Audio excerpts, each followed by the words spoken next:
ಜ್ಯೋತಿಷ ಹಾಗೂ ವಾಸ್ತುಶಾಸ್ತ್ರಕ್ಕೆ ಸಂಬಂಧಪಟ್ಟಂತೆ ನಿರಂತರ ಹೊಸ ಮಾಹಿತಿ ಹಾಗೂ ಸುದ್ದಿಗಳಿಗೆ ನನ್ನ ಯೂಟ್ಯೂಬ್ ಚಾನೆಲ್ಗೆ ಸಬ್ಸ್ಕ್ರೈಬ್ ಮಾಡಿ. ನಮಸ್ಕಾರ ವೀಕ್ಷಕರು, ಬ್ರಹ್ಮಲಿಖಿತ ಕಾರ್ಯಕ್ರಮಕ್ಕೆ ಆತ್ಮೀಯವಾದ ಸ್ವಾಗತ. ಹಣೆ ಬರಹಕ್ಕೆ ಹೊಣೆಯಾರು, ಇಲ್ಲಿ ಗೊಂಬೆ ಎಲ್ಲಾರು, ಯಾವ ಮದ್ದು ಇರದಂಥ ನೋವು ನೂರಾರು ಅಂತಾರೆ. ಅಂದರೆ ಕೆಲವೊಮ್ಮೆ ಯಾವುದೇ ಒಂದು ಕಾಯಿಲೆನೋ ಅಥವಾ ಏನೋ ಒಂದು ಸಮಸ್ಯೆನೋ ಅದಕ್ಕೆ ನಾವು ಎಷ್ಟು ಹುಡುಕಿದ್ರೂ ಮದ್ದೇ ಸಿಗೋದಿಲ್ಲ. ಏನೆಲ್ಲ ಪ್ರಯತ್ನಗಳು ಮಾಡಿದ್ರೂ ಕೂಡ ಆ ನೋವು ನಮ್ಮನ್ನು ಬಿಟ್ಟು ಹೋಗೋದೇ ಇಲ್ಲ. ಅಂಥ ಕೆಲವು ಸಮಸ್ಯೆಗಳಲ್ಲಿ ಒಂದು ಅಂತ ಹೇಳಿದ್ರೆ ಮೈಗ್ರೇನ್ ಅಂತಲೇ ಹೇಳ್ಬೋದು. ಯಾಕೆಂದರೆ ಈ ಮೈಗ್ರೇನ್ ಅನ್ನೋ ಸಮಸ್ಯೆಗೆ ಎಷ್ಟು ಪರಿಹಾರ ಹುಡುಕ್ತಾ ಹೋದರೂ ಆ ಸಮಸ್ಯೆ ಮತ್ತಷ್ಟು ಕ್ಲಿಷ್ಟಕರವಾಗ್ತಾ ಇರುತ್ತೆ. ಆದರೆ ಇದಕ್ಕೆ ಕೆಲವೊಮ್ಮೆ ನಮ್ಮ ಗ್ರಹಗತಿಗಳು ಕಾರಣವಾಗಿರುತ್ತೆ. ಹೌದಾ, ಹೇಗೆ ಅಂತ ಯೋಚನೆ ಮಾಡ್ತಿದ್ದೀರಾ? ಈ ಪ್ರಶ್ನೆಗಳಿಗೆ ಉತ್ತರ ಕೊಡೋದಕ್ಕೆ ನಮಗೋಸ್ಕರ ಬಂದಿದ್ದಾರೆ ನಿಮ್ಮೆಲ್ಲರ ಅಚ್ಚುಮೆಚ್ಚಿನ ಶ್ರೀಯುತ ಸಚ್ಚಿದಾನಂದ ಗುರುಗಳು. ಬನ್ನಿ, ಅವರನ್ನ ಕಾರ್ಯಕ್ರಮಕ್ಕೆ ಆತ್ಮೀಯವಾಗಿ ಸ್ವಾಗತಿಸೋಣ. ಗುರುಗಳೇ, ಕಾರ್ಯಕ್ರಮಕ್ಕೆ ಆತ್ಮೀಯವಾದ ಸ್ವಾಗತ. ನಮಸ್ಕಾರ. ಈ ಮೈಗ್ರೇನ್ ಅನ್ನೋದು ನಿಜವಾಗಿಯೂ ಬಹಳ ಒಂದು ದೊಡ್ಡ ತಲೆನೋವೇ ಗುರುಗಳೇ. ಬಹಳ ದೊಡ್ಡ ತಲೆನೋವು. ಏನೆಲ್ಲ ಪ್ರಯತ್ನ ಪಟ್ಟರು ನಮ್ಮನ್ನ ಬಿಟ್ಟು ಹೋಗಲ್ಲ ಅದು. ಯಾವುದೇ ಕಾಯಿಲೆ ಬದಲು ಕಷ್ಟನೇ. ಹೌದು. ಇವಾಗ ನೋಡಿ, ನಮ್ಮಲ್ಲಿ ಪೂರ್ವ ಜನ್ಮಂ ಕೃತಂ ಪಾಪಂ ವ್ಯಾಧಿ ರೂಪೇಣ ಪೀಡಿತಂ ಅಂತ ಯಾವುದೋ ಹೋದ ಕರ್ಮಗಳು ಮಾಡಿದ್ವಿ ಅಂತ ಹೇಳಿ. ಇಂಗ್ಲಿಷ್ ಮೆಡಿಸನ್ಸ್ ಅಲ್ಲಿ ಆ ಕರ್ಮದ ಬಗ್ಗೆ ಹೆಸರಲ್ಲೇ ಬಂದ್ಬಿಡುತ್ತೆ. ಹೌದು. ಟೆಟ್ರಾಮೈಸಿನ್ ಅಂತಾರೆ, ಎರಿಥ್ರೋಮೈಸಿನ್ ಅಂತಾರೆ, ಸಿನ್ ತಾನೆ ಅದು, ಮೈಸಿನ್ ಅಂತಾನೆ ಬರುತ್ತೆ, ಸಿನ್ ಮಾಡಿರೋದು ಬರುತ್ತೆ ಅಂತ. ಹೌದು ಹೌದು. ಅದಕ್ಕೆ ಕರ್ಮಗಳಿಂದ ಬರೋದು ಫಸ್ಟ್ ಹೇಳೋದು. ನೋಡಿ ಎಷ್ಟು ಲಿಂಕ್ ಇದೆ ಅಲ್ವಾ? ಅದು ಹೆಂಗೋ ಒಂದು ಬಂದ್ಬಿಡುತ್ತಲ್ಲ ಲಿಂಕ್ ಅಲ್ಲಿ. ಈ ಮೈಗ್ರೇನ್ ಅನ್ನೋದು ಬಹುಶಃ ನಾನು ಡಾಕ್ಟರ್ ಅಲ್ಲ, ಬಟ್ ಬಹಳ ಜನ ಡಾಕ್ಟರ್ಸ್ ಫ್ರಾಂಕ್ ಆಗಿ ಹೇಳಬೇಕು ಅಂದ್ರೆ ಎಷ್ಟೋ ಸರ್ತಿ ನಾನು ಕನ್ಸಲ್ಟ್ ಮಾಡಕ್ ಬರ್ತಾರೆ. ಐ ಮೀನ್, ಇಫ್ ನಾನು ನಿಮ್ಮನ್ನ ಇಂಟ್ರಪ್ಟ್ ಮಾಡಲ್ಲ ಅಂತಂದ್ರೆ, ನಾನು ನಿಮ್ಮ ಸಾಕಷ್ಟು ಸ್ಪೀಚ್ಗಳ ಬಗ್ಗೆ ಕೇಳಿದ್ದೀನಿ. ನಾನು ಸಾಕಷ್ಟು ವಿಷಯಗಳನ್ನು ಕೂಡ ಕೇಳಿದ್ದೀನಿ. ಅಂದ್ರೆ ಹಾಸ್ಪಿಟ್ಲ್ಗಳಿಗೆ ಹೋಗಿ ತಾವು ಸ್ಪೀಚ್ ಕೊಡ್ತೀರಿ, ಡಾಕ್ಟರ್ಸ್ ಕೂಡ ಆಸ್ಪತ್ರೆಯಲ್ಲಿ ಕೊಟ್ಟಿದ್ದೀನಿ, ಈ ಒಂದು ರೂಟ್ ಅನ್ನು ಕೂಡ ಆಪ್ಟ್ ಮಾಡ್ತಾರೆ ಅಂತ. ಹೌದೌದು. ಸೊ ಅಲ್ಲಿ ಎಲ್ಲೋ ಒಂದ್ ಕಡೆ ಮೆಡಿಸಿನ್ ಕೂಡ ಫೇಲ್ ಆದಾಗ ನಮ್ಮ ಪೂರ್ವಿಕರು ಮಾಡಿಕೊಟ್ಟಿರುವಂತಹ ವಿಚಾರಗಳು ಅಥವಾ ನಮ್ಮ ಈ ನಾವು ಶಾಸ್ತ್ರ ಅಂತ ಏನ್ ಕರಿತೀವಿ ಅದರಲ್ಲಿ ನಮಗೆ ಪರಿಹಾರ ಸಿಕ್ಬಿಡುತ್ತೆ. ಖಂಡಿತ. ಇವಾಗ ನಮ್ಮ ಹಣೆ ಬರ ಚೆನ್ನಾಗಿದ್ರೆ, ಏನಾದ್ರು ನಮ್ಮ ಕಾಯಿಲೆ ಬಂತು ಅಂದ್ರೆ ಸರಿಯಾಗಿರೋ ಡಾಕ್ಟರ್ ಸಿಗ್ತಾರೆ, ಅವ್ರು ಸರಿಯಾಗಿರೋ ಮೆಡಿಸನ್ ಕೊಡ್ತಾರೆ. ನಮ್ಮ ಹಣೆ ಬರ ಚೆನ್ನಾಗಿಲ್ಲ ಅಂದ್ರೆ ಸರಿಯಾಗಿರೋ ಡಾಕ್ಟ್ರು ಸಿಗಲ್ಲ, ಸರಿಯಾಗಿರೋ ಮೆಡಿಸಿನ್ ಸಿಗಲ್ಲ, ಅದರ ಸೈಡ್ ಎಫೆಕ್ಟ್ಸ್ ಬಂದು ಇನ್ನೂ ಜಾಸ್ತಿ ನೋವು ಬಿಡುತ್ತದು. ಅದಕ್ಕೆ ನಾನು ಬಹಳ ಪರ್ಟಿಕ್ಯುಲರ್ ಆಗಿ ಹಣೆ ಬರಕ್ಕೆ ನಾನು ಇಂಪಾರ್ಟೆನ್ಸ್ ಕೊಡ್ತೀನಿ. ಯಾಕಂದ್ರೆ ಅದೇ ನನ್ನ ಸಬ್ಜೆಕ್ಟು, ಅದು ನನ್ನ ಹಣೆ ಬರಹ ಅಂತ ಆ ರೀತಿಲಾಗುತ್ತೆ. ಈ ಮೈಗ್ರೇನ್ಗೆ ಸಂಬಂಧಪಟ್ಟಿದ್ದು ಇವಾಗ ನಾನು ಕಾಮನ್ ಸೆನ್ಸ್ ವ್ಯಾಲ್ಯೂ ಅಂತ ಇದರಿಂದ ಹೇಳೋದು, ಮತ್ತೆ ಸ್ವಲ್ಪ ಮಟ್ಟಿಗೆ ಇದರಲ್ಲಿ ಇಂಟರ್ನೆಟಲ್ಲಿ ನೋಡ್ಕೊಳ್ತೀವಲ್ಲ. ಜನರಲ್ ಆಗಿ ಮೈಗ್ರೇನ್ ಅಂದ್ರೆ ಏನು, ಒನ್ ಸೈಡ್ ಹೆಡ್ ಏಕ್ ಅಂತ ಹೇಳ್ತೀವಿ ನಾವು. ಲೆಫ್ಟ್ ಸೈಡ್ ಇರ್ಬೋದು, ರೈಟ್ ಸೈಡ್ ಇರ್ಬೋದು. ಮತ್ತೆ ಒಂದು ವಿಷಯ ಏನು ಗೊತ್ತಿದ್ರೆ, ಮೈಗ್ರೇನ್ ಅಂದ್ರೆ it is normal related to the head. ಅದು ತಲೆಯಲ್ಲಿ ಬ್ರೇನು, ಅಲ್ಲಿ ಇಂಪಲ್ಸಸ್, ಮತ್ತೆ ನಿಮ್ಗೆ ಅಲ್ಲಿ ಬ್ಲಡ್ ಫ್ಲೋ ಅಫೆಕ್ಟ್ ಆಗೋದು, ಅದೆಲ್ಲ ಮೈಗ್ರೇನ್ಗೆ ಸಂಬಂಧಪಟ್ಟಿರೋದು. ಇವಾಗ ಜ್ಯೋತಿಷದಲ್ಲಿ ಎಲ್ಲ ಗ್ರಹಗಳಿಗೂ ಒಂದು ಅಧಿಪತ್ಯ ಅಂತಿರುತ್ತೆ. ಆ ರೀತಿಯಲ್ಲಿ ನಮ್ಮ ಪೂರ್ವಿಕರು ಆವಾಗಲೇ ಮೈಗ್ರೇನ್ ಬಗ್ಗೆ ಎಲ್ಲ ಭಾಳ ಹೇಳ್ಬಿಟ್ಟಿದ್ರು. ಸುಶ್ರುತ ಬಂದು one of the world's greatest doctors ಆ ಕಾಲದಲ್ಲಿ. ಅವ್ರು ಜ್ಯೋತಿಷನ್ನು ಯೂಸ್ ಮಾಡೋರು. ಸುಶ್ರುತ ಇದ್ರ ಬಗ್ಗೆ ಭಾಳ ತಿಳಿಸಿರ್ತಾರೆ. ಮತ್ತೆ he was one of the world's greatest doctors. ಎಷ್ಟೋ ಪ್ರತಿಷ್ಠಿತ ಆಸ್ಪತ್ರೆಗಳು ಸುಶ್ರುತನ ಫೋಟೋ ಈಗಲೂ ಹಾಕಿರ್ತಾರೆ. ಹೌದು. ಅವ್ರು ಏನು ಮಾಡ್ತಾ ಇದ್ದಾರೆ ಅಂದ್ರೆ, ಆ ಕಾಲದಲ್ಲಿ ಕಾಸ್ಮೆಟಿಕ್ ಸರ್ಜರಿನ ಮಾಡಿಬಿಡೋರಂತ ವಿತಿನ್ 1 hour. ಯಾಕಂದ್ರೆ ಅವ್ರಿಗೆ ದೈವಶಕ್ತಿನೂ ಇತ್ತು. ಮತ್ತೆ ಇನ್ಸ್ಟ್ರೂಮೆಂಟ್ಗೆ ಸಂಬಂಧಪಟ್ಟಿದ್ದು ಇಷ್ಟರಲ್ಲಿ ಕೆಲವರು ಕೇಳ್ತಾರೆ, ಅವಾಗ ಅಡ್ವಾನ್ಸ್ ಟೆಕ್ನಾಲಜಿ ಇರಲಿಲ್ವಲ್ಲ ಇನ್ಸ್ಟ್ರೂಮೆಂಟ್ಸ್ ಅಂತ. ಆನರಬಲ್ ಮಿಸಸ್ ಪ್ಲಂಕೆಟ್ ಅಂತ ಒಂದು ಪುಸ್ತಕ ಬರೆದಿದ್ದಾರೆ, ನೋಬೆಲ್ ಲಾರಿಯೇಟ್ ಅವರು. ಅವ್ರು ಏನು ಹೇಳಿದಂದರೆ, ancient Hindus had developed instruments which were so sharp that they could cut a hair longitudinally ಅಂತ ಹೇಳ್ತಾರೆ. ಅದಕ್ಕೆ ಕೂದಲನ್ನ ಅರ್ಧ ಭಾಗ ಕಟ್ ಮಾಡಬಹುದು ಅಂತ. ಅದಕ್ಕೆ ಅವ್ರಿಗೆ ಬುದ್ಧಿ ಇಲ್ಲ ಅಂತ ಹೇಳಿದ್ರೆ ನಮಗೆ ಬುದ್ಧಿ ಇಲ್ಲ. ಅದಕ್ಕೆ ಇವಾಗ ಆಯುರ್ವೇದಲ್ಲ ಅದು ಅದರ ಭಾಗನೇ ಬರುತ್ತದು. ಈ ಮೈಗ್ರೇನ್ ಸಂಬಂಧ ವಿಷಯದಲ್ಲಿ ಮೂಲತಃ ಕಾರಣ ಆಗೋದು 4 ಗ್ರಹಗಳು. ಒಂದು ಬುಧ ಬಂದು ನರ್ವಸ್ ಸಿಸ್ಟಮು, ನರ್ವಸ್ ಇಂಪಲ್ಸಸ್ ಅಂತ ತೋರಿಸ್ತಾನೆ. ಜನರಲ್ ಆಗಿ ನೋಡಿ, ಯಾರಿಗೆ ಸ್ಟ್ರೆಸ್ ಫ್ಯಾಕ್ಟರ್ಸ್ ಜಾಸ್ತಿ ಇರುತ್ತೋ ಅವ್ರಿಗೆ ಮೈಗ್ರೇನ್ ಬರುತ್ತೆ. ಯಾರಿಗೆ ಹೊಟ್ಟೆ ಕೆಟ್ಟು ಹೋಗುತ್ತೋ ಅವ್ರಿಗೆ ಮೈಗ್ರೇನ್ ಬರುತ್ತೆ. ಮತ್ತು ಇನ್ನೊಂದಂದರೆ, ಒಂದು ಸರ್ತಿ ಕಾರಣ ಇರೋದಿಲ್ಲ. ನರ್ವಸ್ ಇಂಪಲ್ಸಸ್ಸು, ಮತ್ತು ನೀವು ಆರ್ಟರೀಸು, ವೇನ್ಸಲ್ಲಿ ಫ್ಲೋ ಆಗೋಂಥ ಬ್ಲಡ್ಡು, ಅದಕ್ಕೆ ಸಂಬಂಧಪಟ್ಟಂತೆ ಬರುತ್ತೆ. ಕುಜ ಬಂದುಬಿಟ್ಟು ವೇನ್ಸ್ ಅಂತ ತೋರಿಸ್ತಾನೆ. ಮತ್ತು ಕೇತುನ ಬಂದು ಆರ್ಟೀರಿಯಲ್ ಸಿಸ್ಟಮ್ ಅಂತ ತೋರಿಸುತ್ತೆ. ಬುಧ ಬಂದು ನರ್ವ್ಸ್ ಅಂತ ತೋರಿಸ್ತಾನೆ. ರಾಹು ಬಂದುಬಿಟ್ಟು ಟ್ರಿಗರಿಂಗ್ ಎಫೆಕ್ಟ್ ತೋರಿಸುತ್ತೆ. ಇವಾಗ ನಾವು ಈ ಝೋಡಿಯಕ್ ಅಂತ ತೊಗೊಂಡಾಗ ಬಚಕ್ರ ಅಂತ ಏನು ತೊಗೊಳ್ತೀವಿ, ಮೇಷದಿಂದ ಮೀನದವರೆಗೆ, ಅದರಲ್ಲಿ ಮಿಥುನ ಬಂದ್ಬಿಟ್ಟು ಬುಧನ ಮನೆ.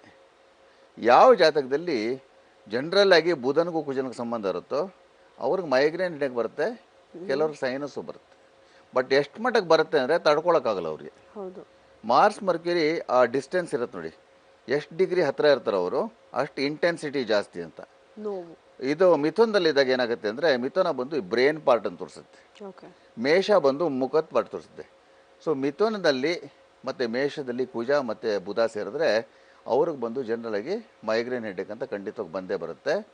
ಎರಡನೇದಾಗಿ ಏನಿರುತ್ತೆ ಅಂದರೆ ಎಷ್ಟು ಮಟ್ಟಕ್ಕೆ ಬರುತ್ತೆ ಅಂದರೆ ಅವ್ರಿಗೆ ಆ ಟೈಮಲ್ಲಿ ಸಿವಿಯರ್ ವಾಮಿಟಿಂಗ್ ಫೀಲಿಂಗು, ಹೌದು, ಮತ್ತು ಅವ್ರಿಗೇನು ಮಾತಾಡೋಕ್ಕಾಗಲ್ಲ, ಲೈಫಲ್ಲಿ ಡಿಪ್ರೆಷನ್ ಬಂದುಬಿಡುತ್ತೆ, ಎಲ್ಲ ಬ್ಲ್ಯಾಂಕ್ ಆದಂಗೆ ಆಗುತ್ತೆ, ಏನೂ ಕಾಣೋದಿಲ್ಲ, ಆ ರೀತಿಲಿ ಆಗುತ್ತದು.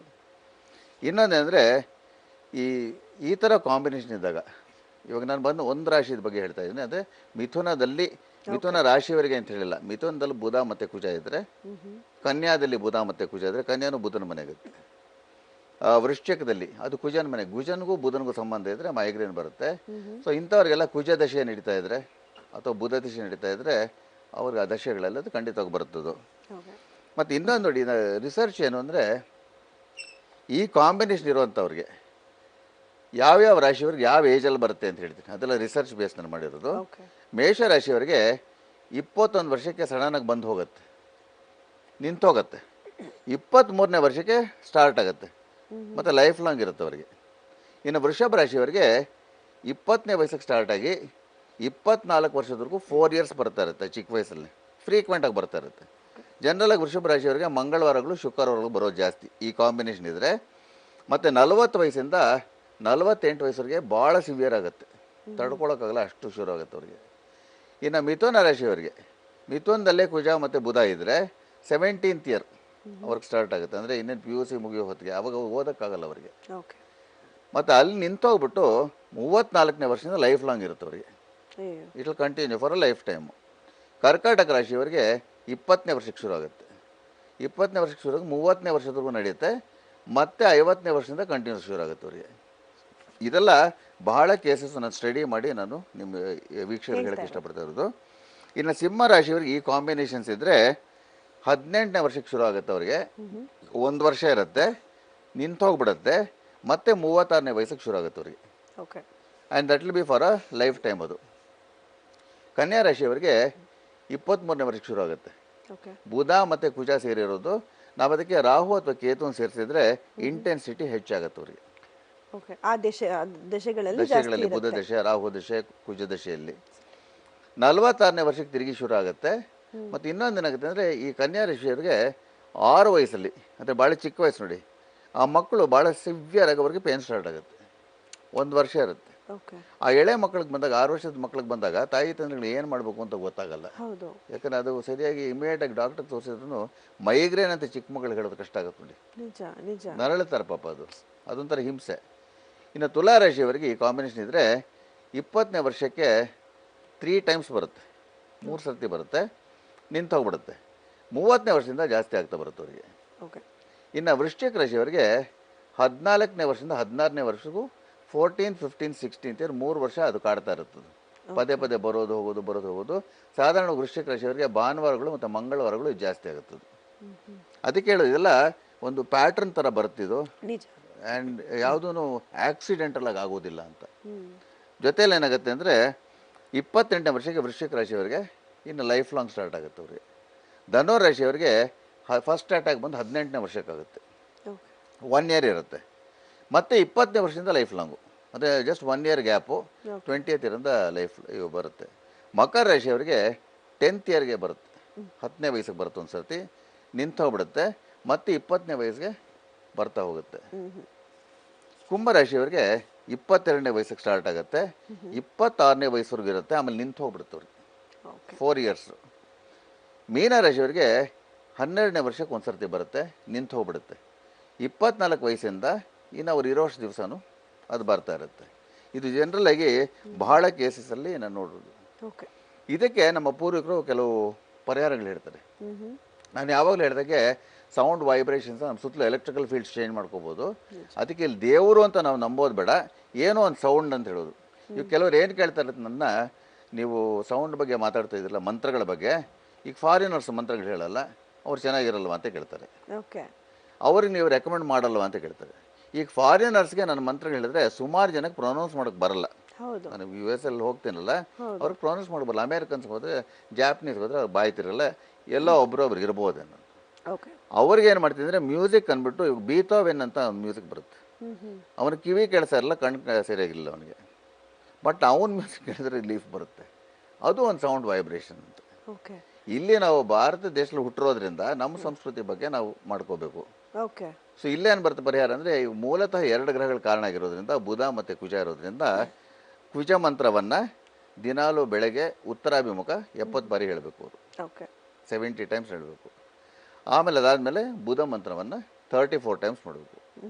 ಕುಜ ಮಂತ್ರ ಬಹುಶಃ ಎಲ್ರಿಗೂ ಗೊತ್ತಿರೋ ಹಾಗೆ, ಧರಣೀಯ ಗರ್ಭ ಸಂಭೂತಂ ವಿದ್ಯುತ್ ಕಾಂತಿ ಸಮಪ್ರಭಂ ಕುಮಾರಂ ಶಕ್ತಿ ಹಸ್ತಂ ಚ ಮಂಗಳಂ ಪ್ರಣಮಾಮ್ಯಹಂ ಅಂತ ಹೇಳ್ತೀವಿ. ಓಕೆ. ಆಮೇಲೆ 2ನೇದು ಬುಧ ಮಂತ್ರ ಬಂದು ಪ್ರಿಯಂ ಗೋಕಲಿಕಾಶ್ಯಾಮಂ ರೂಪೇಣ ಪ್ರತಿಮಂಬುದಂ ಸೌಮ್ಯಂ ಸೌಮ್ಯ ಗುಣೋಪೇತಂ ತಂ ಬುಧಂ ಪ್ರಣಮಾಮ್ಯಹಂ ಅಂತ ಬರುತ್ತೆ. ಸೊ ಕುಜ ಮಂತ್ರ 70 ಟೈಮ್ಸು ಮತ್ತು ಬುಧ ಮಂತ್ರ 34 ಟೈಮ್ಸ್ ಮಾಡಬೇಕಾಗತ್ತೆ. ಓಕೆ. ಇದು ಆಗಲ್ಲ ಅಂತ ಹೇಳೋಕ್ಕಾಗಲ್ಲ. ಇವಾಗ 6 ವರ್ಷದ ಮಗು ಬರ್ತಾ ಇದ್ರೆ ಆ ಮಗು ಆಗದೇ ಇರ್ಬೋದು. ಆವಾಗ ನಾನು ನನ್ನ ಹಿಂದಿನ ಸಂಚಿಕೆಯಲ್ಲಿ ಹೇಳಿದ್ದೆ, ಅವ್ರದ್ದು ಫೋಟೋಗಳು ಇಟ್ಕೋಬಹುದು ನೀವು. Photo is a visual representation of the concern person ಅಂತ ಹೇಳ್ತಾರೆ. ಸೊ ಆ ತಾಯಿ ತಂದೆ ಹೇಳಿ ಮಾಡ್ಕೊಂಡ್ರೆ, ಆ ಮಗುದ ಫೋಟೋನ ಎಡಹಸ್ತದಲ್ಲಿ ಇಟ್ಕೊಂಡು ಉತ್ತರಾಭಿಮುಖ ಮಾಡಿಕೊಂಡು ಇದನ್ನು ಹೇಳಿದ್ರೆ ಆ ಮಗು ಪರವಾಗಿ ಪ್ರೇಯರ್ ಸಲ್ಲಿಸ್ದಂಗೆ ಲೆಕ್ಕ. ಆವಾಗ ಮಗು ಸುತ್ತಲೂ ಎಲೆಕ್ಟ್ರಿಕಲ್ ಫೀಲ್ಡ್ಸು ಚೇಂಜ್ ಆಗ್ತಾ ಬರುತ್ತೆ. ಸೊ ಯಾರಿಗೆ ಹೆಂಗೆ ಬೇಕಾದರೂ ಉಪಯೋಗ. ಹಾಗೆ ಗುರುಗಳೇ, ಈಗ ಈ ಮಂತ್ರವನ್ನ ನಾವು ಜಪಿಸೋದಕ್ಕಾಗೋದಿಲ್ಲ ಅಥವಾ ಬಾಯಿ ಹೊರಳಲ್ಲ ಅನ್ನೋಂಥವ್ರಿಗೆ ಬೇರೆ ಏನಾದರೂ ಈ ಸೌಂದರ್ಯ ಲಹರಿ ಆ ಥರ ಏನಾದರೂ ಮ್ಯೂಸಿಕ್ಗಳು ಹಾಕೋಬೋದಾ ಮನೇಲಿ? ನಮಗೆ ರಿಲೀಫ್, ಒಳ್ಳೆ ಮ್ಯೂಸಿಕ್ ಕೇಳೋದ್ರಿಂದ ಖಂಡಿತವಾಗಿ ರಿಲೀಫ್ ಸಿಗುತ್ತೆ. ಬಟ್ ಭಾಳ ಜನಕ್ಕೆ ಮ್ಯೂಸಿಕ್ ಇಷ್ಟ ಆಗಲ್ಲ. ಓಕೆ. ನಮ್ಮಲ್ಲಿ ಸ್ವಲ್ಪ ವಿಚಿತ್ರವಾಗಿರ್ತಾರೆ. ನಿಜ. ಅದಕ್ಕೆ ಆಪ್ಷನ್ಸ್ ಇದೆ. ಸೆಕೆಂಡ್ ಆಪ್ಷನ್ ಏನು ಅಂದರೆ, ಬುಧನಿಗೆ ಸಂಬಂಧಪಟ್ಟಿದ್ದು ಹರಳು, ಮತ್ತು ಇದಕ್ಕೆ ಸಂಬಂಧಪಟ್ಟಿದ್ದು ಹರಳು, ಕುಜನಿಗೆ ಸಂಬಂಧಪಟ್ಟಿದ್ದು. ಕುಜನಿಗೆ ಸಂಬಂಧಪಟ್ಟಿದ್ದು ಯಾವುದು ಅಂದರೆ ಕೆಂಪು ಹವಳ, ರೆಡ್ ಕೋರಲ್ ಅಂತ. ಬುಧನಿಗೆ ಸಂಬಂಧಪಟ್ಟಿದ್ದು ಪಚ್ಚೆ. ಇದನ್ನು ಅವರು ಬಳಸ್ಕೋಬೋದು, ನಾನಾ ರೀತಿಯಲ್ಲಿ ಬಳಸ್ಕೋಬೋದು. ಅದರ ಬಗ್ಗೆ ನಾನು ಮಾಹಿತಿ ಕೊಡ್ತೀನಿ. ಮತ್ತು ಬಹಳ ಮುಖ್ಯ ಅಂದರೆ, ಎಲ್ಲನೂ ನಾನು ಹೇಳ್ತಾ ಇರೋದು as A matter of science ಥರ. ಇದರಲ್ಲಿ ಯಾವುದೂ ಮ್ಯಾಜಿಕ್ ಇಲ್ಲ, ಅಥವಾ ನಾವು ನಮ್ಮದೇ ಅನ್ನೋದು ವಿಷಯ ಅಂತ ಇಲ್ಲ. Gravitation pulls, magnetic fields, electrical ಫೀಲ್ಡ್ಸ್ಗೆ ಸಂಬಂಧಪಟ್ಟಿರುವಂಥದ್ದು. ಅದಕ್ಕೆ ನಾನು ಯಾವಾಗಲೂ ಹೇಳ್ದಂಗೆ, ನಂಬೋರು ಖಂಡಿತವಾಗಿ ನಂಬಲಿ, ನಮ್ಮದೇ ಇರೋರು ಅವರ ಹಣೆ ಬರ. ನಿಜ. ಯಾಕೆಂದ್ರೆ ಇದಕ್ಕಿಂತ ಇನ್ನ ಬಿಡಿಸಿ ವಿವರವಾಗಿ ಸೈಂಟಿಫಿಕಲಿ ಕೂಡ ಹೇಳಿ, ನಮ್ಮ ಜ್ಯೋತಿಷ್ಯ ಶಾಸ್ತ್ರದ ಪ್ರಕಾರ ಕೂಡ ಹೇಳಿ, ಎರಡನ್ನೂ ಒಪ್ಪಿಲ್ಲ ಅಂದ್ರೆ ಇನ್ನ ಅದು ಅವ್ರಿಗೆ ಬಿಟ್ಟಿದ್ದು. ಇದು ಹೆಂಗೆ ಅಂದರೆ, ಕೆಲವರು ಹೆಂಗಿರುತ್ತೆ ಮನಸ್ಥಿತಿ ಅಂದರೆ, ಈ ಗೋಡೆ ಕಪ್ಪಗಿದೆಯಲ್ಲ ಅಂದರೆ ಕಪ್ಪಗಿರುತ್ತೆ, ಅವ್ರ ಮನಸ್ಥಿತಿ ಹೆಂಗಂದ್ರೆ ಇಲ್ಲೆಲ್ಲ ಭಾಳ ಬೆಳಕಿದೆ ಅಂತ. ಅವ್ರಿಗೆ ಏನಂತ ಕನ್ವಿನ್ಸ್ ಮಾಡ್ತಾರೆ, ಅವಾಗ ನಾನೇನು ಮಾಡ್ತೀನಿ ಅಂತ ಅವ್ರಿಗೆ, ಹೌದೌದು ನೀವು ಹೇಳೋದು ಕರೆಕ್ಟು, ಭಾಳ ಬೆಳಕಿದೆ ಅಂತ ಅವ್ರು ಬರ ಅಂತ. ಸೊ ಈ ಹರಳಕ್ಕೆ ಸಂಬಂಧಪಟ್ಟಂತೆ, ಫಾರ್ ಎಕ್ಸಾಂಪಲ್ ಈ ಮಕ್ಕಳಿಗೆ ಇವಾಗ 6 ವರ್ಷದ ಮಕ್ಕಳಿಗೆ ಉಂಗುರ ಹಾಕಿ ಅಂತ ಹೇಳೋಕ್ಕಾಗಲ್ಲ. ಅವಾಗ ಏನು ಮಾಡ್ತೀವಿ ಅಂದರೆ, ಕೆಂಪು ಹವಳನ in multiples of 7 or in multiples of 9, ಅವ್ರ ಚಾಯ್ಸ್ ಅದು. ಅಂದರೆ 14, 7, 14, 21, ಇಲ್ಲ 9, 18, 27 ಆ ಥರ ಅದನ್ನು ಪೋಣಿಸ್ಬಿಟ್ಟು, ಯಾವುದು ಸಿಲ್ವರ್ ಇದರಲ್ಲಿ. ಮತ್ತು ಆಲ್ಟರ್ನೇಟಾಗಿ ಪಚ್ಚೆ ಬಂದಿದ್ದು ಮಲ್ಟಿಪಲ್ಸ್ ಆಫ್ 17, 17. ಸೊ 17, 34 ಈ ಥರ ಮಾಡಿಬಿಟ್ಟು ಪೋಣಿಸ್ಬಿಟ್ಟು, ಮಂಗಳವಾರದ ದಿವಸನೂ ಬುಧವಾರದ ದಿವಸನೂ ಅದನ್ನು ಸುಮ್ಮನೆ ಕತ್ತಕ್ಕೆ ಧರಿಸ್ಬೇಕು. ರಾತ್ರಿ ಮಲಕ್ಕೊಳಗೆ ಅವ್ರ ತೆಗೆದು ಬಿಡಬೇಕು. ನೆಕ್ಸ್ಟ್ ಡೇ ಬೆಳಗ್ಗೆ ಸ್ನಾನಕ್ಕೆ ಹೋದಾಗ, ಸ್ನಾನದ ನಂತರ ಅದನ್ನು ಹಾಕೋಬೇಕು. ಅವ್ರ ಕತ್ತಿಂದ ಹೊರಗಡೆ ಬೇರೆ ಯಾರು ಮುಟ್ಬಾರ್ದು. ಈ ಥರ ನೆಕ್ಲೆಸ್ ಒಂದು ಮಾಡಿಸ್ಕೊಂಡು ಬೆಳ್ಳಿಯಲ್ಲಿ ಭಾಳ ಸುಲಭವಾಗಿರೋದು ಹಾಕ್ಕೊಂಡ್ರೆ, ಅವ್ರೇನು ಹೊರಗೋದಾಗ ಹಾಕೋಬೇಕು ಅಂತಿಲ್ಲ, ಮನೆಯಲ್ಲಿದ್ದಾಗ ಹಾಕೋಬೋದು. 4 hours ಪರ್ ಡೇ ಹಾಕ್ಕೊಂಡ್ರೆ ಸಾಕು. ಅವ್ರಿಗೆ 4 to 7 ಮಂತ್ಸಲ್ಲಿ 40 to 60% ಮೈಗ್ರೇನ್ ಕಮ್ಮಿ ಆಗುತ್ತೆ. ಸೊ ಇದಕ್ಕೆ ಸಂಬಂಧಪಟ್ಟಂತೆ ಇನ್ನಷ್ಟು ಮಾಹಿತಿ ಕೊಡ್ತೀನಿ ನಾನು. ಆಗ್ಬೋದು ಗುರುಗಳೇ. ವೀಕ್ಷಕರೇ, ನಮ್ಮ ಪದ್ಧತಿಗಳನ್ನು ನಾವು ಪಾಲಿಸಲೇಬೇಕು ಅಂತ ಕಠೋರವಾಗಿ ನಮಗೆ ರೂಲ್ಸ್ಗಳನ್ನು ಹಾಕದೆ, ಒಂದು ವೇಳೆ ಹೀಗೆ ಮಾಡೋಕ್ಕಾಗಿಲ್ಲ ಅಂದರೆ ಅದಕ್ಕೆ ಮತ್ತೊಂದು ಆಪ್ಷನ್ ಇರುತ್ತೆ, ಅಥವಾ ಹೀಗೂ ಮಾಡ್ಬೋದು ಅಂತ ನಾನಾ ರೀತಿಗಳಲ್ಲಿ ನಮಗೆ ತಿಳಿಸ್ಕೊಡ್ತಾ ಇದ್ದಾರೆ ಗುರುಗಳು. ಇಂಥ ಮತ್ತಷ್ಟು ಮಾಹಿತಿಯನ್ನು ಪಡ್ಕೊಳ್ಳೋಣ ಪುಟ್ಟ ವಿರಾಮದ ನಂತರ. ವಿರಾಮದ ನಂತರ ಮತ್ತೊಮ್ಮೆ ಕಾರ್ಯಕ್ರಮಕ್ಕೆ ಸ್ವಾಗತ. ಗುರುಗಳೇ, ಮಕ್ಕಳಿಗೆ ಯಾವ ರೀತಿ ನಾವು ಪರಿಹಾರಗಳನ್ನು ಮಾಡಬೇಕು ಅನ್ನೋದು ತಿಳಿಸ್ಕೊಟ್ರಿ. ಇನ್ನೇನೆಲ್ಲ ನಾವು ತಿಳ್ಕೊಬಹುದು? ಜನರಲಾಗಿ ಇವಾಗ ನಾನು ಹೇಳ್ತಾ ಇರೋದು, ಮಕ್ಕಳಿಗೆ ಬಂದಾಗ ಅಂತ ದೊಡ್ಡವ್ರಿಗೂ ನಾವು ಕೆಲವು ಪರಿಹಾರ ಮೈಗ್ರೇನ್ ಹೇಳಕ್ಕೆ ಸಂಬಂಧಪಟ್ಟಂತೆ ನಾನು ಮಾಹಿತಿ ಕೊಡ್ತಾ ಇದ್ದೀನಿ. ಯಾಕಂದರೆ ಬಹಳ ಜನ ಸಫರ್ ಮಾಡ್ತಾ ಇದ್ದಾರೆ. ಹೌದು. ನಮ್ಮ ಆಫೀಸಿಗೆ ಬರ್ತಾರೆ ನೋಡಿ, ವೀಕ್ಲಿ 5 ಜನಕ್ಕೆ ಮೈಗ್ರೇನ್ ಇರುತ್ತೆ. ನನ್ನ ಮುಂದೆನೇ ತಲೆಗೆ ಬಟ್ಟೆ ಕಟ್ಕೊಂಡು ಕೂತಿರ್ತಾರೆ ಅವರು. ಅವಾಗ ಹೇಳ್ತೀನಿ ಇದು ಆಸ್ಪತ್ರೆ ಅಲ್ಲ ಅಂತ. ಅದಕ್ಕೆ ನೋಡಿ, ದಿಕ್ಕುಗಳು ಭಾಳ ಮುಖ್ಯ. ಮ್ಯಾಗ್ನೆಟಿಕ್ ಫೀಲ್ಡ್ನ ಸೆಟ್ರೇಟ್ ಮಾಡ್ಕೋಬೇಕಾಗತ್ತೆ. ತಲೆ ಬಂದು ಪೂರ್ವಕ್ಕೆ ಇಟ್ಕೋಬೇಕು, ಈಶಾನ್ಯ ಭಾಗದ್ದು ಕೋಣೆಯಲ್ಲಿ. ನಾರ್ತ್ ಈಸ್ಟಲ್ಲಿ ರೂಮ್ ಇದ್ದರೆ ಈ ಮೈಗ್ರೇನ್ ಪೇಷಂಟ್ಸ್ ನಾರ್ತ್ ಈಸ್ಟ್ ರೂಮಲ್ಲಿ ಮಲ್ಕೊಂಡು ಪೂರ್ವಕ್ಕೆ ತಲೆ ಇಟ್ಕೋಬೇಕಾಗತ್ತೆ. ಓಕೆ. ಅಥವಾ ಆಗ್ನೇಯದಲ್ಲಿ ಅಂದರೆ ಸೌತ್ ಈಸ್ಟ್ ರೂಮ್ ಇರುತ್ತಲ್ಲ, ಸೌತ್ ಈಸ್ಟಲ್ಲಿ ಪೂರ್ವಕ್ಕೆ ತಲೆ ಇಟ್ಕೊಂಡು ಮಲ್ಕೋಬೋದು. ಆವಾಗ ಅಲ್ಲಿ ಕೆಲವು ಮ್ಯಾಗ್ನೆಟಿಕ್ ಫೀಲ್ಡ್ಸ್ ಅವ್ರಿಗೆ ಹೆಲ್ಪ್ ಆಗುತ್ತದು. ಇದು ಮನೆಗೆ ವಾಸ್ತುಕ್ಕೆ ಸಂಬಂಧಪಟ್ಟಂತೆ ಇದೆರಡು ಮಾಡಿದ್ರೆ ಭಾಳ ರಿಲೀಫ್ ಬರುತ್ತೆ. ನಾರ್ತ್ ಈಸ್ಟ್ ಅಥವಾ ಸೌತ್ ಈಸ್ಟ್ ರೂಮ್ಸಲ್ಲಿ head to the east. Okay. ಹಾಗೇನೆ ಮತ್ತೆ ನಾವು ಈ ಮಂತ್ರಗಳು ಬಂದಾಗ ವಿಷ್ಣು ಸಹಸ್ರನಾಮ ಸ್ಪೆಸಿಫಿಕಲಿ ಭಾಳ ಭಾಳ ಎಫೆಕ್ಟಿವ್ ಇದಕ್ಕೆ ಸಂಬಂಧಪಟ್ಟಂತೆ, ಮೈಗ್ರೇನ್ ಸಂಬಂಧಪಟ್ಟಂತೆ. ಓಕೆ. ಮತ್ತು ಅದ್ರ ಪವರು ಅಪಾರ. ಅದು ಹೇಳಕ್ಕೆ ಯಾರಿಗೂ ಬರಲ್ಲ ಅಷ್ಟೇ. ಖಂಡಿತ. ಹೇಳ್ತೀನಿ, ಭಾಳ ಜನ ಹೇಳ್ತಾರೆ ನಾವು ವಿಷ್ಣು ಸಹಸ್ರನಾಮ ದಿನ ಓದ್ಬಿಡ್ತೀವಿ ಅಂತ. ಹೌದು. ಪಟ್ ಪಟ್ ಪಟ್ ಪಟ್ ಅಂತ ಓದ್ಬಿಡ್ತಾರೆ. ಬಟ್ ಅದಕ್ಕೊಂದು ಪ್ರೊಸೀಜರ್ ಇದೆ. ಆ ಪ್ರೊಸೀಜರ್ ಫಾಲೋ ಮಾಡಿದ್ರೆ ಮಾತ್ರ, ಮೈಗ್ರೇನಿಂದ ಮಾತ್ರ ಅಲ್ಲ, ಜೀವನದಲ್ಲಿ ಏನೇ ಪ್ರಾಬ್ಲಮ್ಸ್ ಬಂದ್ರೂ 6 to 8 months they'll see a difference.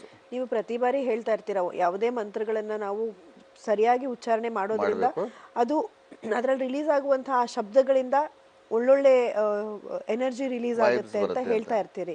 ಈ ವಿಷ್ಣು ಸಹಸ್ರನಾಮ ವಿಷಯದಲ್ಲಿ ಅದು ಪ್ರೂವ್ ಕೂಡ ಆಗಿದೆ ಅಲ್ವಾ ಗುರುಗಳೇ? ಖಂಡಿತವಾಗಿ ಉಚ್ಚಾರಣೆ, ಆ ಪದಗಳ ಒಂದು ಪವರ್ ಏನಿದೆ ಅಂತ. ಏನಿಲ್ಲ, ಇವಾಗ ಯಾರಿಗಾದ್ರೂ ಬ್ಲಡ್ ಪ್ರೆಷರ್ ಇದ್ರೆ, ಇವಾಗ ಸಪೋಸ್ ನಿಮ್ಮ ಮನೇಲಿ ಯಾರಿಗೊಬ್ರು ಬ್ಲಡ್ ಪ್ರೆಷರ್ ಇದೆ ಅಂತ ಇಟ್ಕೊಳ್ಳಿ, ನೀವು ಅವ್ರ ಜೊತೆಯಲ್ಲಿ ನೀವಿಬ್ಬರು ಪೂರ್ವಾಭಿಮುಖ ಕೂತ್ಕೊಂಡು ಅಥವಾ ಒಬ್ಬರು ಉತ್ತರಾಭಿಮುಖ ಮಾಡ್ಕೊಂಡ್ಬಿಟ್ಟು, ನೀವು ಅವರು ಎಡಗೈಯಲ್ಲಿ ಅವರ ಹೆಬ್ಬೆರಳನ್ನು ನಿಮ್ಮ ಬಲಗೈ ಹೆಬ್ಬೆರಳು ಮತ್ತು ನಿಮ್ಮ ತೋರು ಬೆರಳಲ್ಲಿ ಹಿಂಗೆ ಇಟ್ಕೊಂಡು ವಿಷ್ಣು ಸಹಸ್ರನಾಮ ಬಂದು ಕೆಲವು ಶ್ಲೋಕಗಳನ್ನ 10 times ಹೇಳ್ತಾ ಬಂದರೆ, ನೀವು ಸಪೋಸ್ ಏನಾದ್ರೂ 1 ಮೀಟರ್ ಅಂತ ಹಾಕಿದರೆ ಆ BP ಡೌನ್ ಆಗೋದು ನೋಡ್ಬೋದು ಬೇಕಾದ್ರೆ. ಓಕೆ. ಒಂದ್ಸತಿ ಟ್ಯಾಬ್ಲೆಟ್ಗಿಂತ ಚೆನ್ನಾಗಿ ವರ್ಕ್ ಆಗುತ್ತೆ ನೋಡಿ.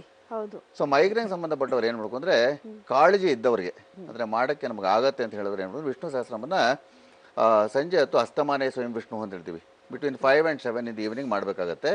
ಮತ್ತು ಜನರಲ್ ಆಗಿ ವಿಷ್ಣು ಸಹಸ್ರನಾಮ ಮಾಡಿದ್ರೆ ಪೂರ್ವಾಭಿಮುಖ ಫಸ್ಟ್ ಪ್ರಿಫರೆನ್ಸು, ಸೆಕೆಂಡ್ ಪ್ರಿಫರೆನ್ಸ್ ಉತ್ತರಾಭಿಮುಖ. ಹಸಿರು ಕಲರ್ದು ಒಂದು ವಸ್ತ್ರ ಧರಿಸ್ಕೋಬೇಕಾಗತ್ತೆ. ಗಂಡಸರಿ ಶರ್ಟ್ ಹಾಕೋಬೋದು, ಶರ್ಟ್ ಹಾಕೊಂಡು ಮಾಡಬಾರ್ದು ಅಂತ ರೂಲ್ ಏನಿಲ್ಲ. ಓಕೆ. ಹೆಣ್ಮಕ್ಳಾದ್ರೆ ಗ್ರೀನ್ ಕಲರ್ ಸ್ಯಾರಿ ಉಟ್ಕೋಬೋದು, ಅಥವಾ ಗ್ರೀನ್ ಡ್ರೆಸ್ ಹಾಕೋಬೋದು, ಅಥವಾ ಗ್ರೀನ್ ಶಾಲ್ ಅಂತ ಹೊತ್ಕೋಬೋದು.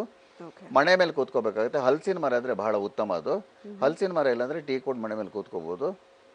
ಮನೆ ಮೇಲೆ ಕೂತ್ಕೊಳ್ಳೋಕ್ಕಲ್ಲ, ಮಂಡಿ ನೋವಿದೆ ಅಂದರೆ ಚೇರ್ ಮೇಲೆ ಕೂತ್ಕೊಂಡು ಪಾದದ ಕೆಳಗೊಂದು ಮಣೆ ಹಾಕ್ಕೊಂಡ್ಬಿಟ್ಟು ಅದನ್ನು ಹೇಳ್ಬೋದು. ಹೇಳಿದಾಗ ಏನಂದರೆ, ಒಂದು ಪ್ರೊಸೀಜರ್ ಇದೆ.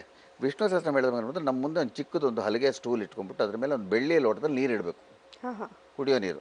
ಅದ್ರಲ್ಲಿ ತುಳಸಿ ದಳ ಹಾಕಿರ್ಬೇಕು. ಆಮೇಲೆ ನಾವು ಪೂರ್ವ ಪೀಠಿಕೆ ಮತ್ತು ಫಲಶ್ರುತಿ ಓದೋಂಗಿಲ್ಲ, ಬರೀ ಮೇನ್ ಸ್ತೋತ್ರ ಓಂ ವಿಶ್ವಂ ವಿಷ್ಣು ನಮಸ್ಕಾರ ಅಂತೆಲ್ಲ ಅದು ಓದ್ಕೊಂಡು ಹೋಗ್ಬೇಕು.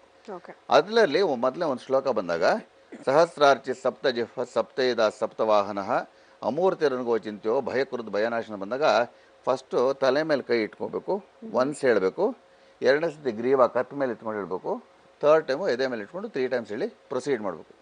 ಮತ್ತೆ ಲಾಸ್ಟಲ್ಲಿ ವನಮಾಲಿ ಗದೀಶಾರಂಗಿ ಶಂಕಿ ಚಕ್ರಿ ಚನಂದಗಿ ಶ್ರೀಮಾನ್ ನಾರಾಯಣ ವಿಷ್ಣು ವಾಸುದೇವ ವೃಕ್ಷ ಅಂದಾಗ 1, 2, 3 ಅಲ್ಲಿಗೆ ಎಂಡ್ ಮಾಡಬೇಕು. ಅದಾದಮೇಲೆ ಏನು ಮಾಡಿದ್ರೆ, ಈ ಕಿರುಬೆರಳು ಇರುತ್ತಲ್ಲ, ಇದು ಕ್ಲೀನಾಗಿ ಇಟ್ಕೊಂಡ್ರು, ಉಗ್ರೆಲ್ಲ ಬೆಳೆಸ್ಕೋಬಾರ್ದು, ಕ್ಲೀನಾಗಿ, ಯಾಕಂದರೆ ಇದು ಕಾಮನ್ ಸೆನ್ಸು. ಕ್ಲೀನಾಗಿ ಇಟ್ಕೊಂಡ್ಬಿಟ್ಟು ಆ ಬೆಳ್ಳಿ ಲೋಟದಲ್ಲಿ ಹಿಂಗೆ ನೀರಲ್ಲಿ ಅದ್ಬಿಟ್ಟು ಇಲ್ಲೊಂದು ಡ್ರಾಪ್, ಟೆಂಪಲ್ ಏರಿಯಾ ಅಂತೀವಿ, ಇಲ್ಲೊಂದು ಡ್ರಾಪು, ಮತ್ತು ಇಲ್ಲಿ ಕುಂಕುಮ ಇಟ್ಕೊಂಡ್ಬಿಟ್ಟು ಎಂಜಲ್ ಮಾಡಿದೆ ನೀರು ಕುಡಿಬೇಕು. ತುಳಸಿ ದಳನ ಮೇಲ್ಗಡೆಯಿಂದ ಬಾಯಿಗೆ ಹಾಕ್ಕೊಂಡು ಅಗಿಬೇಕು. ಇದೆಲ್ಲ ಮಾಡಿದ್ಮೇಲೆ ಅಷ್ಟಾಕ್ಷರ ಮಂತ್ರ ಓಂ ನಮೋ ನಾರಾಯಣ ಅಂತ 80 times ಮಾಡಬೇಕು, 80 ಸರ್ತಿ ಮಾಡಬೇಕು. ಅದಾದಮೇಲೆ 5 ನಿಮಿಷ ಸುಮ್ಮನೆ ಕೂತಿರ್ಬೇಕು, ಗಾಬರಿ ಇಲ್ಲ, ಅರ್ಜೆಂಟಾಗಿ ಎದ್ದೇಳಬಾರ್ದು. ಮತ್ತು ಇದು ಇಷ್ಟೊತ್ತು ಡಿಸ್ಟರ್ಬೆನ್ಸ್ ಇರಬಾರ್ದು. ಇದು ಮುಗಿಸ್ಕೊಂಡ್ಬಿಟ್ಟಿದ್ದು ಅವರು ಕೆಲಸಗಳವ್ರು ಮಾಡ್ಕೋಬೋದು. ಇದನ್ನು 40 ದಿವಸದ್ದು ಲೆಕ್ಕಾಚಾರದಲ್ಲಿ, 40 ಅಂದರೆ ಮಂಡಲ, 10 ದಿವಸ ಅಲ್ಲ. ಆಮೇಲೆ 5 days ಗ್ಯಾಪ್ ಕೊಟ್ಟು ಮತ್ತೆ 40 ದಿವಸ, ತಿರುಗಿ 5 days ಗ್ಯಾಪ್ ಕೊಟ್ಟು 40 ದಿವಸ, ಅಂದರೆ 40 into 3 ರೌಂಡ್ಸ್ ಆಗುತ್ತೆ. ಫಸ್ಟ್ ರೌಂಡಲ್ಲೇ ಫಸ್ಟ್ ಡೇನೇ ರಿಲೀಫ್ ಬರ್ಬೋದು, ಅದು ಅವ್ರವ್ರ ಹಣೆ ಬರ. ಬಟ್ ಈ 3 ರೌಂಡ್ಸ್ ಮಾಡಿದ್ರೆ ಲೈಫ್ ಲಾಂಗ್ ಅವ್ರಿಗೆ ಮೈಗ್ರೇನು ದೂರ ಆಗುತ್ತದೆ. ಮತ್ತು ಅವ್ರನ್ನ ಮೈಗ್ರೇನ್ ಹೆಡ್ಡಿಗೆ ಏನಾದರೂ ಬೇರೆ ಕಾರಣ ಇದ್ದರೆ, ಅವ್ರ ಆಹಾರದ ವಿಷಯ ಇರ್ಬೋದು, ಅಥವಾ ಸ್ಟ್ರೆಸ್ ಫ್ಯಾಕ್ಟರ್ಸ್ ಇರ್ಬೋದು, ಅಥವಾ ಯಾರೋ ಹಿಂಸೆ ಕೊಡ್ತಾ ಇರೋದಿರ್ಬೋದು, ಅದು ದೂರ ಆಗಿಬಿಡ್ತದೆ. ಅದಕ್ಕೆ ವಿಷ್ಣು ಸಹಸ್ರ ಮಾಡ್ಬೇಕಂದ್ರೆ ಈ ರೀತಿಯಲ್ಲಿ ಮಾಡ್ಬೇಕು ಹೊರತು ಸುಮ್ಮನೆ ನಾವು ಕಣ್ಣು ಮುಚ್ಕೊಂಡು ಫಾಸ್ಟಾಗಿ ಓದ್ಬಿಟ್ರೆ ಅದು ಫಲ ಬರೋದಿಲ್ಲ ಅದು. ಮತ್ತು ಹೇಳಿದಾಗ ಫುಲ್ಲು ಸ್ಟಾರ್ಟಿಂಗಲ್ಲಿ ಯುಧಿಷ್ಠರು ವಾಚ ಅದು ಇದಂತ ಹೇಳುವಂಥ ಅವಶ್ಯಕತೆ ಇಲ್ಲ. ಓಕೆ ಮತ್ತು ಲಾಸ್ಟಲ್ಲಿ ಇತಿ ದಮ್ ಕೀರ್ತನೀಯಸ್ಯ ಅಂತ ಫಲಶ್ರುತಿ ಇಲ್ಲ, ಅದು ಓದಬೇಕಾಗಿಲ್ಲ. ಓಕೆ ಈ ರೀತಿಯಲ್ಲಿ ವಿಷ್ಣು ಸಹಸ್ರ ಮಾಡಿದಾಗ ಏನಾಗುತ್ತೆ ಅಂದರೆ ಖಂಡಿತವಾಗಿ ಗ್ಯಾರಂಟಿ ಕೊಡ್ತೀನಿ, ಮೈಗ್ರೇನ್ ಹೆಡ್ಡೇಕು ಬಹಳ ದೂರ ಆಗಿಬಿಡುತ್ತೆ. ಯಾವ ಮೆಡಿಸನ್ದು ಅವಶ್ಯಕತೆ ಇರಲ್ಲ. ಇದೆಲ್ಲ ಆದಮೇಲೆ ಏನು ಮಾಡಬೇಕು ಅಂದರೆ, ಇವಾಗ ಗಂಡಸರು ಗ್ರೀನ್ ಕಲರ್ ಶರ್ಟ್ ಅಂತ ಹಾಕ್ತಾರೆ ಅಂತ ತಿಳ್ಕೊಳ್ಳಿ, ಅದೆರಡು ಇಟ್ಕೊಂಡಿರ್ಬೇಕು. ಓಕೆ ದಿನಲ್ಲಿ ಒಗೆದ್ಬಿಟ್ಟು ಹಾಕ್ಕೋಬೇಕು ಅಥವಾ ನೆಕ್ಸ್ಟ್ ಡೇ ಬೇರೆ ಹಾಕ್ಕೋಬೇಕು. ಸರಿ ಸರ್. ಅದು ಬಿಟ್ಟು ಬೇರೆ ಪರ್ಪಸ್ಗೆ ಶರ್ಟ್ ಯೂಸ್ ಮಾಡಬಾರ್ದು. ಹೆಣ್ಮಕ್ಳು ಗ್ರೀನ್ ಡ್ರೆಸ್ ಹಾಕಿದರೆ ಬೇರೆ ಯಾವುದು ಪರ್ಪಸ್ಗೆ ಯೂಸ್ ಮಾಡಬಾರ್ದು, ಸೆಪ್ರೇಟಾಗಿ ಇಟ್ಟಿರಬೇಕು. ಇದು 3 ಸೈಕಲ್ಸ್ ಕೋರ್ಸ್ ಆದಮೇಲೆ ಆ ಶರ್ಟ್ಸ್ನ ಯಾರಿಗ ಬಿಸಾಕ್ಬಿಡ್ಬೇಕು, ಅಥವಾ ಆ ಬಟ್ಟೆ ಏನು ಹಾಕೊಂಡ್ರೆ ಬಿಸಾಕ, ಅದು ಯೂಸ್ ಮಾಡಬಾರ್ದು. ಓಕೆ ಯಾಕಂದರೆ ಅದ್ರ ಜೊತೆ ಆ ದೋಷ ಕೆಟ್ಟ ವೈಬ್ಸ್ ಎಲ್ಲ ಹೊರಟೋಗಿರ್ತದೆ. ಸೊ ಇದಕ್ಕೆ ಮಾಡ್ಕೋಬೋದು. ಮತ್ತು ಇನ್ನೊಂದೇನು ಅಂದರೆ, ಜನರಲ್ಲಾಗಿ ಮನೆ ವಾಸ್ತು ತೊಗೊಂಡಾಗ ಅಗ್ನಿ ಮೂಲೆಯಲ್ಲಿ ಕೆಲವು ದೋಷಗಳಿದ್ರೆ ಏನಾಗುತ್ತೆ ಅಂದರೆ ಮೈಗ್ರೇನ್ ಹಿಡಿಗೆ ಬರುತ್ತೆ. ಅದಕ್ಕೆ ಹೇಳೋದು, ನಾವು ವಾಸ್ತು ನೋಡಿದಾಗ ಕರೆಕ್ಟಾಗಿ ನೋಡಿ ಮಾಡ್ಕೋಬೇಕು ಅಂತ. ಸುಮ್ಮನೆ ಕಣ್ಣು ಮುಚ್ಕೊಂಡ್ಬಿಟ್ಟು ಕೆಲವ್ರು ಏನು ಮಾಡ್ತಾರೆ ಗೊತ್ತಾ, ಸಿಂಪಲ್ ಕೆಲವು ಪ್ರಶ್ನೆಗಳು ಕೇಳ್ತಾರೆ. ಆದರೆ ನನ್ನ ಹತ್ರ ಬಂದಲ್ಲ, ಈ ಓಪನ್ ಆಗಿ ಕೆಲವರು ಈ ಜ್ಯೋತಿಷ ನಂಬದೇ ಇರೋರು, ವಾಸ್ತು ನಂಬದಿರೋ ಕೆಲವರು ಹೇಳ್ತಾರೆ, ನೋಡಿ ಅವ್ರು ಯಾರೋ ಗುಡಿಸ್ಲಲ್ಲಿದ್ದಾರೆ, ಅವ್ರು ಭಾಳ ಚೆನ್ನಾಗಿದ್ದಾರೆ, ಏನಾಗಿಲ್ಲ ಅವ್ರಿಗೆ, ವಾಸ್ತುವಲ್ಲಿ ಬಂತು ಅಂತ. ಆ ಗುಡಿಸ್ಲಾಗ ವಾಸ್ತು ಇದೆಯಲ್ಲೋ ಇವ್ರು ಸ್ಟಡಿ ಮಾಡಿರ್ತಾರೆ. ನಿಜ, ಗುಡಿಸ್ಲಿಗೂ ವಾಸ್ತು ಇರುತ್ತೆ. ಹೌದು. ಈಗ ಸಪೋಸ್ ಒಂದು ನೀವು ಕಾಲನಿ ಅಂತ ತೊಗೊಂಡೋ ಗುಡಿಸ್ಲಲ್ಲಿ ಅವ್ರ ಗುಡಿಸ್ಲು ಸೌತ್ ವೆಸ್ಟಲ್ಲಿದೆ ಅಂತ ಇಟ್ಕೊಳ್ಳಿ, he will be doing well ಅವಾಗ. ಅದನ್ನು ವಾಸ್ತುನೇ. ಹೌದು. ಅದಕ್ಕೆ ವಾಸ್ತು ಬಂದ್ಬಿಟ್ಟು ನೀವು 1 ರೂಮ್ ಆಗಲಿ 10 ರೂಮ್ ಆಗಲಿ 50 ರೂಮ್ ಆಗಲಿ, ವಾಸ್ತು ಇಸ್ ಅಪ್ಲಿಕಬಲ್ ಟು ಎವ್ರಿಬಡಿ ಅಂತ. ಇವಾಗ ನೀವು ಸಿಂಪಲಾಗಿ ಅಮೇರಿಕಾ ಅಂತ ತೊಗೊಂಡಾಗ, ಅಮೇರಿಕಾ ದೇಶಕ್ಕೆ ಒಂದು ವಾಸ್ತು ಇದೆ. ಆ ಎಂಟೈರ್ ಕಂಟ್ರಿ ತೊಗೊಂಡಾಗ ಸ್ವಲ್ಪ ರೆಕ್ಟ್ಯಾಂಗಲ್ ಶೇಪ್ ಥರ ಬರುತ್ತೆ. ಅದಕ್ಕೆ ಭವಿಷ್ಯ ಪುರಾಣದಲ್ಲಿ ಅಮೇರಿಕಾಗೆ ಅಮರಲೋಕ ಅಂತ ಹೇಳಿದ್ರು, ಲ್ಯಾಂಡ್ ಆಫ್ ದಿ ಗಾಡ್ಸ್ ಅಂತ. ಅಂದರೆ ಪ್ರಾಸ್ಪೆರಿಟಿ ಜಾಸ್ತಿ ಇದೆ ಆ ರೀತಿಯಲ್ಲಿ. ಅದಕ್ಕೆ ಮತ್ತೆ ಕೆನೆಡಿದ ಅಸಾಸಿನೇಷನ್ ಆಯ್ತು ನೋಡಿ ಅಮೇರಿಕಲ್ಲಿ, ಆ ಪಾಯಿಂಟ್ ಇದೆಯಲ್ಲ, ಆ ಎಂಟೈರ್ ಕಾಲನಿಲಿ it's in the extreme south on a projected level. ಅದು ಈಗಲೂ ನಾವು ಪಾಯಿಂಟಲ್ಲಿ ಆಕ್ಸಿಡೆಂಟ್ಸ್ ಜಾಸ್ತಿ ಆಗ್ತಾ ಇರುತ್ತೆ. ಎಲ್ಲದಕ್ಕೊಂದು ಕಾರಣ ಅಂತ ಇರುತ್ತೆ. ಅದಕ್ಕೆ ಈ ಮೈಗ್ರೇನ್ ಹೆಡ್ಡೇಕ್ ತೊಗೊಂಡಾಗ ಮನೆ ವಾಸ್ತುನು ಬಹಳ ಬಹಳ ಮುಖ್ಯ ಆಗುತ್ತೆ. ಇವಾಗ ಸೌತ್ ಈಸ್ಟಲ್ಲಿ ದೋಷ ಇದ್ದರೆ ಆ ಮನೇಲಿ ಖಂಡಿತವಾಗಿ ಯಾರಿಗಾದರೂ ಡಿಫ್ರೆಂಟ್ ಕೈಂಡ್ಸ್ ಆಫ್ ಹೆಡ್ಡೇಕ್ಸ್ ಬರುತ್ತೆ. ನಾವಿಲ್ಲಿ ಮಾತಾಡ್ತಿರೋದು ಬರೀ ಮೈಗ್ರೇನ್ಗೆ ಸಂಬಂಧಪಟ್ಟಿದ್ದು. ಒಂದು ಉದಾಹರಣೆ ಹೇಳಬೇಕು ಅಂದರೆ, ಈ ಸೌತ್ ಈಸ್ಟಲ್ಲಿ ಕಿಚನ್ ಇದೆ ಅಂತ ಇಟ್ಕೊಳ್ಳಿ, ಇವಾಗ ಆಗ್ನೇಯಂ ಪಾಕಶಾಲಾಯಂ ಅಂತ ಹೇಳ್ತಾರೆ. ಸೌತ್ ಈಸ್ಟಲ್ಲಿ ಕಿಚನ್ ಇದೆ ಅಂತ ಇಟ್ಕೊಳ್ಳಿ, ಅದು ವಾಸ್ತು ಪ್ರಕಾರ ಅಂತ ಅನ್ಕೊಂಡಿರ್ತಾರೆ. ಆದ್ರೆ ಏನಾಗುತ್ತೆ ಅಂದರೆ, ಆ ಸೌತ್ ಈಸ್ಟ್ ಕಾರ್ನರ್ಲಿ ಈಸ್ಟಲ್ಲಿ ಏನಾದರೂ ನೀರಿನ ಅಂಶಗಳಿದ್ರೆ ಕೆಲವ್ರು ಏನು ಮಾಡ್ತಾರೆ, ಒಂದು ಯುಟಿಲಿಟಿ ಏರಿಯಾ ಅಂತ ಮಾಡ್ಕೊಂಡಿರ್ತಾರೆ. ಈ ಕಡೆ ಸಿಲಿಂಡರ್ಸ್ ಇಟ್ಟಿರ್ತಾರೆ, ಈ ಕಡೆ ಒಂದು ಟ್ಯಾಪ್ ಇಟ್ಟಿರ್ತಾರೆ, ಏನಾದರೂ ಪಾತ್ರೆ ತೊಳ್ಕೊಳ್ಳೋದಕ್ಕೂ ಆ ರೀತಿ, ಅಥವಾ ಕೆಲಸದವ್ರು ಬಂದು ತೊಳಿಲಿ ಅಂತ. ಆ ಒಂದು ಟ್ಯಾಪಿಂದ ಮನೆಯಲ್ಲಿ ಯಾರಿಗಾದ್ರೂ ಒಬ್ಬರಿಗೆ ಮೈಗ್ರೇನ್ ಬಂದೇ ಬರುತ್ತೆ. ಫಸ್ಟ್ ಎಫೆಕ್ಟ್ ಆಗೋದು ಯಾರಿಗೆ ಅಂತ, ಅಂಥ ಮನೆಗಳಲ್ಲಿ ಮನೆ ಯಜಮಾನನಿಗೆ, ಅವರೆಷ್ಟೇ ಚಿಕ್ಕವರಾಗಲಿ ದೊಡ್ಡವರಾಗಲಿ, ಆ ಮನೆಗೆ ಬಂದಮೇಲೆ ವಿತಿನ್ 9 to 10 months ಅವ್ರಿಗೆ ಮೈಗ್ರೇನ್ ಸ್ಟಾರ್ಟ್ ಆಗುತ್ತೆ. ಮತ್ತು ಕೆಲವರಿಗೆಲ್ಲ ಆ ಥರ ಇದ್ದಾಗ, ಸೌತ್ ಈಸ್ಟಲ್ಲಿ ನಲ್ಲಿಗಳೆಲ್ಲ ಇದ್ದಾಗ ಈ ಸರ್ಜರಿ ಆಗುವಂಥ ಸಾಧ್ಯತೆ ಇರುತ್ತೆ. ತಲೆ ಅಥವಾ ಕತ್ತ ಭಾಗದಲ್ಲಿ ಸರ್ಜರಿ ಆಗುವಂಥ ಸಾಧ್ಯತೆ ಇರುತ್ತೆ. So south East is also very important point. ಅದು ಅಲ್ಲಿ ನೀರಿನ ಅಂಶ ಇರಬಾರ್ದು. ಯಾವತ್ತು ನಾವು ಒಂದು ಮನೆಗೆ ಹೋದಾಗ ಸೌತ್ ಈಸ್ಟಲ್ಲಿ ಕಿಚನ್ ಅಂತ ಇಟ್ಟಾಗ, ಆ ಸೌತ್ ಈಸ್ಟ್ ಕಾರ್ನರಲ್ಲಿ ಯಾವುದು ನೀರಿನ ಅಂಶಗಳು ಇರಬಾರ್ದು. ಅವ್ರೇನಾದರೂ ಕೊಳಾಯಿ ಅಂತ ಇಟ್ಕೋಬೇಕು ಅಂದ್ರೆ ಯುಟಿಲಿಟಿ ಏರಿಯಲ್ಲಿ ಸ್ವಲ್ಪ ಹಿಂದಕ್ಕೆ ತಂದು ಇಟ್ಕೋಬೇಕು, ಅಥವಾ ಈ ಕಡೆ ಎಡಗಡೆಗೆ ಸ್ವಲ್ಪ ಮಧ್ಯಕ್ಕೆಲ್ಲರೂ ತೊಗೊಂಡು ಇಟ್ಕೋಬೇಕಾಗತ್ತೆ. ಸೊ ಇದಕ್ಕೆ ಸಂಬಂಧಪಟ್ಟಂತೆ ಇನ್ನೂ ಬಹಳ ಮಾಹಿತಿ ಇದೆ. ಅದರ ಬಗ್ಗೆ ನಾನು ಮುಂದಿನ ಸಂಚಿಕೆಯಲ್ಲಿ ತಿಳಿಸ್ಕೊಡ್ತೀನಿ. ಆಗ್ಬೋದು ಗುರುಗಳೇ, ನಿಮಗಿರುವಂಥ ಸಮಯದಲ್ಲಿ ಎಷ್ಟು ವಿಷಯಗಳನ್ನು ನೀವು ನಮಗಾಗಿ ತಿಳಿಸ್ಕೊಡ್ಬೋದು ಅಷ್ಟು ವಿಷಯಗಳನ್ನು ತಿಳಿಸ್ಕೊಡ್ತೀರಿ. ಬಹಳ ಪ್ರೀತಿಯಿಂದ ನಿಮಗೆ ಬರುವಂಥ ಪತ್ರಗಳನ್ನು ಓದ್ತೀರಿ. ಅವ್ರು ಏನೇ ಪ್ರಶ್ನೆ ಕೇಳಿದ್ರು ಮುಂದಿನ ಸರ್ತಿ ಬರುವಾಗ ಆ ಪ್ರಶ್ನೆಗೆ ಉತ್ತರವನ್ನು ಹುಡುಕೊಂಡೇ ತಂದಿರ್ತೀರಿ. ನಿಮ್ಮ ಈ ಪ್ರೀತಿಗೆ, ನಿಮ್ಮ ಈ ಒಂದು ನೀವು ನಮ್ಮ ಮೇಲೆ ಇಟ್ಟಿರುವಂತಹ ಕಾಳಜಿಗೆ ಹೃದಯಪೂರ್ವಕ ವಂದನೆಗಳು ಗುರುಗಳೇ. ಅದು ನನ್ನ ಅದೃಷ್ಟ ಅನ್ಕೊಳ್ತೀನಿ. ನಮಸ್ಕಾರ. Thank you. ವೀಕ್ಷಕರೇ, ನೋಡಿದ್ರಲ್ಲ, ನಮ್ಮ ಎಷ್ಟೋ ಪ್ರಶ್ನೆಗಳಿಗೆ ನಾವು ಹೇಗಪ್ಪ ಇದಕ್ಕೆ ಉತ್ತರ ಹುಡುಕೋದು ಅಂತ ಯೋಚನೆ ಮಾಡ್ತಿರ್ತೀವಿ. ಆದರೆ ಮನೆಯಲ್ಲೇ ಇರುವಂಥ ಸಮಸ್ಯೆಗಳನ್ನು ಮರ್ತಿರ್ತೀವಿ. ಯಾವ ರೀತಿ ನಾವು ಮನೆಯನ್ನು ಅಚ್ಚುಕಟ್ಟಾಗಿ ನಿಭಾಯಿಸ್ಕೋಬೇಕು, ಜೊತೆಗೆ ಗುರುಗಳು ಹೇಳಿರುವಂಥ ವಿಚಾರಗಳು ಬಹಳ ಸಿಂಪಲ್ ಆಗಿರುವಂಥ ವಿಚಾರಗಳು. ಅದನ್ನು ಆದಷ್ಟು ಗಮನದಲ್ಲಿಟ್ಕೊಂಡು ನಮಗೆ ಬರಬಹುದಾದಂಥ ಮುಂದಿನ ಸಮಸ್ಯೆಗಳನ್ನು ತಡೆಗಟ್ಟೋಣ ಅಂತ ಹೇಳ್ತಾ ಇವತ್ತಿನ ಬ್ರಹ್ಮಲಿಖಿತ ವಿಶೇಷ ಕಾರ್ಯಕ್ರಮವನ್ನು ಮುಗಿಸ್ತಿದ್ದೀವಿ. ಮತ್ತಷ್ಟು ವಿಶೇಷ ಮಾಹಿತಿಗಳೊಂದಿಗೆ, ನಿಮ್ಮ ಎಲ್ಲ ಪ್ರಶ್ನೆಗಳಿಗೂ ಉತ್ತರದೊಂದಿಗೆ ನಾವು ನಿಮ್ಮನ್ನು ಭೇಟಿ ಆಗ್ತೀವಿ ಮುಂದಿನ ಸಂಚಿಕೆಯಲ್ಲಿ. ನಮಸ್ಕಾರ. ಜ್ಯೋತಿಷ ಹಾಗೂ ವಾಸ್ತುಶಾಸ್ತ್ರಕ್ಕೆ ಸಂಬಂಧಪಟ್ಟಂತೆ ನಿರಂತರ ಹೊಸ ಮಾಹಿತಿ ಹಾಗೂ ಸುದ್ದಿಗಳಿಗೆ ನನ್ನ ಯೂಟ್ಯೂಬ್ ಚಾನೆಲ್ಗೆ ಸಬ್ಸ್ಕ್ರೈಬ್ ಮಾಡಿ.